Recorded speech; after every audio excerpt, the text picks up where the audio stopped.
മാസത്തിലെ എല്ലാ വർഷവും കർക്കിടക മാസത്തിൽ കഴിക്കുന്നതാണ് പത്തലത്തോരൻ. ഇതാണ് കീഴാനെല്ലി.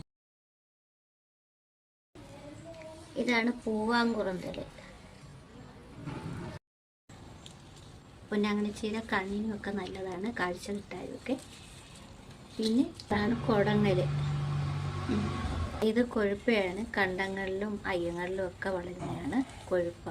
ഇത് മലബാർ പാലക്ക്. ഇതാണ് ചായ മീൻസ്.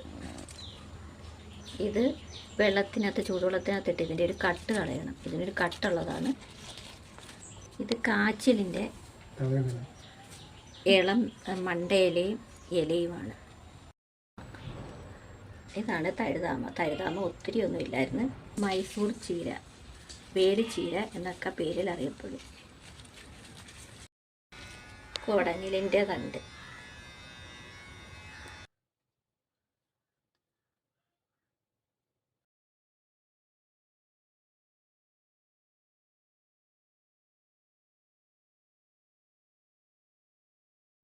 പത്തലത്തോരൻ്റെ അത് വെക്കാനാണ് കടായി വെച്ച് ചൂടാകുമ്പോൾ വെളിച്ചെണ്ണ ഒഴിച്ച് കടുകിട്ട് പൊട്ടിക്കഴിയുമ്പോൾ പച്ചലും മുളകിട്ട് ഈ അരിഞ്ഞു വെച്ച ഇല മൊത്തം നമ്മൾ കടായിലേക്ക് ഇട്ട്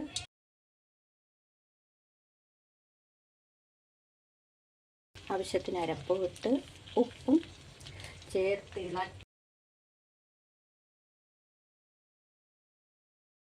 അടച്ചു വെക്കാം. സ്വാദിഷ്ടമായിട്ട് ഉള്ള പത്തല തോരൻ റെഡിയായി.